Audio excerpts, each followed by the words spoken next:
Hello প্রিয় দর্শক, স্বাগতম মজার গল্প ঘরে।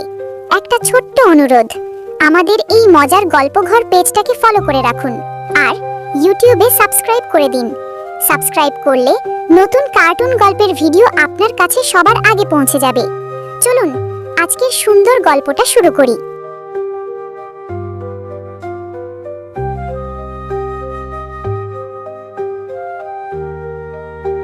চাঁদপুর গ্রামের এক সাধারণ বাড়ি, টিনের ছাউনি, কাঁচা দেয়াল আর ভেজা উঠোন।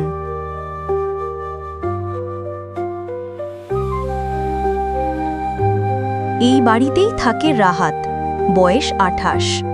মা নেই, বাবা অসুস্থ, সংসার চলে তার চাকরির টাকায়। তাও কি চাকরি? একটা প্রাইভেট কোম্পানিতে সেলসম্যান, বেতন মাত্র 12,000 টাকা।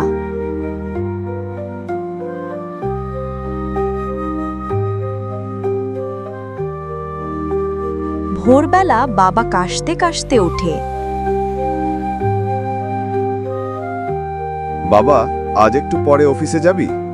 শরীর ভালো না, ওষুধ আনতে হবে। হ্যাঁ বাবা, আগে নাস্তা করে ওষুধ এনে দিচ্ছি, তুমি চিন্তা করো না। দারিদ্র্য তাকে ক্লান্ত করে, কিন্তু মন ভাঙতে পারে না।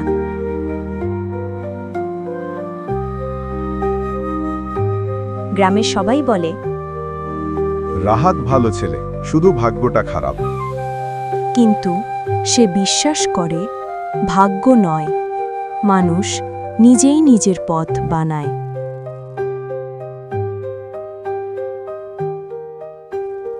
ঢাকায় ট্রেনিং করতে গিয়ে প্রথম পরিচয় হয় আরিফার সঙ্গে। আরিফা উচ্চশিক্ষিত, আত্মবিশ্বাসী, এক সরকারি দপ্তরের সহকারী কমিশনার, এসি। যেদিন প্রথম দেখা, রাহাত ট্রেনিং সেন্টারে পড়তে পড়তে ফাইলের ওপর চাপ ফেলে দেয়, ভয় পেয়ে উঠে দাঁড়ায়, হেসে বলে, এত ভয় পাচ্ছ কেন? চা তো ফাইলের জন্য ক্ষতিকর, মানুষের জন্য না। দুঃখিত, আমি একটু অসাবধান হয়ে গেলাম। সমস্যা নেই। তোমার নাম? নাহাত। আমি আরিফা। তুমি শান্ত ছেলে মনে হয়। হাসিটা রাহাতের হৃদয়ে ছাপ ফেলে দেয়। অল্পদিনেই দুজনের মাঝে বন্ধুত্ব তৈরি হয়, আর সেই বন্ধুত্ব অজান্তেই ভালোবাসায় পরিণত হয়।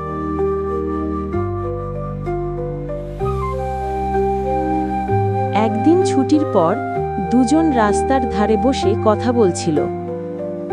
আমাদের দুজনের পৃথিবী আলাদা, তোমার উচ্চ শিক্ষা, উচ্চ পদ, আমার তো কিছুই নেই। পথটথ দিয়ে প্রেম হয় নাকি? মানুষ ভালো হলে সব চলে। তোমার পরিবার যদি রাজি না হয়? তারা আমাকে চেনে, আমি সিদ্ধান্ত নিলে মানতে হয়। রাহাত বিশ্বাস করতে চায়, কিন্তু ভয় পায়। তবুও ভালোবাসার টানে সে আর দূরে থাকতে পারে না।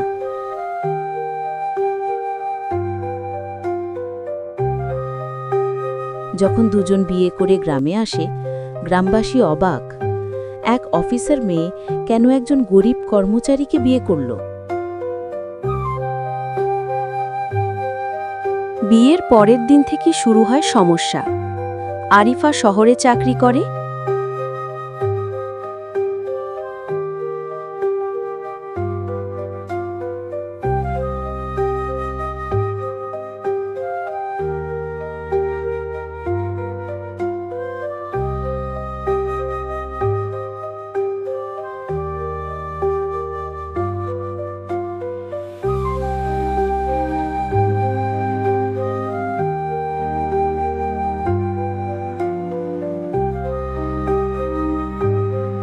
রাহাত গ্রামে থেকে নিজের কাজ করে।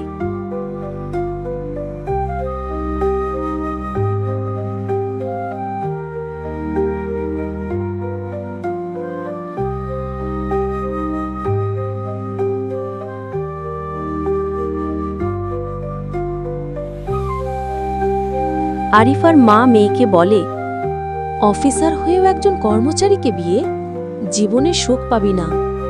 আরিফা তর্ক করে, কিন্তু হৃদয়ে ছোট ছোট ফাটল তৈরি হয়।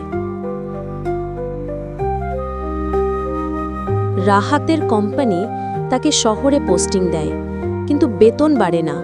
শহরে বাড়ি ভাড়া, খাবার, বাবার চিকিৎসা সব মিলিয়ে জীবন অসহ্য হয়ে পড়ে। একদিন রাতে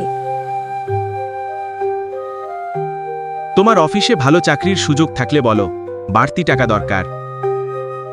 আমার বিভাগে তোর মতো যোগ্যতা লাগে না রাহাত। এত বড় সরকারি চাকরি সহজ নয়। তোর মতো কথাটা রাহাতের মনে তীরের মতো লাগে। মাস শেষে রাহাত বেতন এনে টেবিলে রাখে।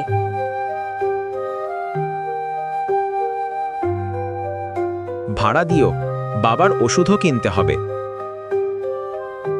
বারবার তোমার টাকায় সংসার চলবে? আমিই তো মাসের শেষে সব দিই। কিন্তু আমি তো চেষ্টা করি। চেষ্টা দিয়ে সংসার চলে না। মানুষের মতো বড় চাকরি করতে পারো না, দোষ আমার? সেদিনের অপমান রাহাতকে ভিতর থেকে ছিন্ন বিচ্ছিন্ন করে দেয়। রাতে বাবা ফোন করে। বাবা, তুই ঠিক আছিস তো? রাহাত চোখ মুছতে মুছতে বলে, হ্যাঁ, ভালো আছি। কিন্তু মন তো ভেঙে চূর্ণ। একদিন কোম্পানির মালিক তাকে ডেকে বলেন, রাহাত, তোমার কাজের সততায় মুগ্ধ হয়েছি। তোমাকে আমি জোনাল ম্যানেজার পদে পদোন্নতি দিচ্ছি। বেতন বেড়ে দাঁড়ায় ৪৫,০০০ টাকা। সাথে বাইক, ভাতা, হাউস রেন্ট সব পাওয়া শুরু হয়। রাহাতের জীবনে আলো ফিরতে থাকে। নিজের কাজ, নিজের সম্মান সবকিছু আবার ফিরে পায়। কিন্তু বাড়িতে ফেরার পর আরিফা দেখে রাহাতকে এখন সবাই সম্মান করছে। সে একটু অস্থির হয়ে যায়। এত বড় পদে গেলে আমাকে তো বললে না? বড় করে বলার কিছু নেই। তুমি তো ভাবো আমি কিছুই পারি না। আরিফা চুপ করে যায়। একদিন অফিস থেকে ফেরার পথে রাহাত হঠাৎ অসুস্থ হয়ে পড়ে। হাসপাতালে ছুটে আসে আরিফা।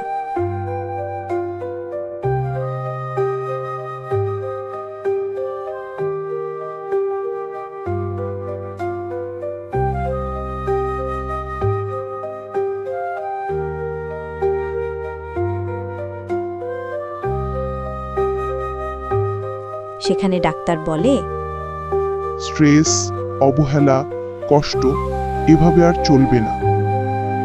হাসপাতালের সেই বিছানায় বসে, আমি ভুল করেছি রাহাত, তোমাকে কষ্ট দিয়েছি। তোমার প্রতিটা কাজের পিছনে কত ত্যাগ ছিল বুঝিনি। রাহাত নিঃশ্বাস ফেলে বলে, আমার ভুলও আছে। তোমাকে বোঝাতে পারিনি কতটা ভালোবাসি। দুজনের চোখে পানি।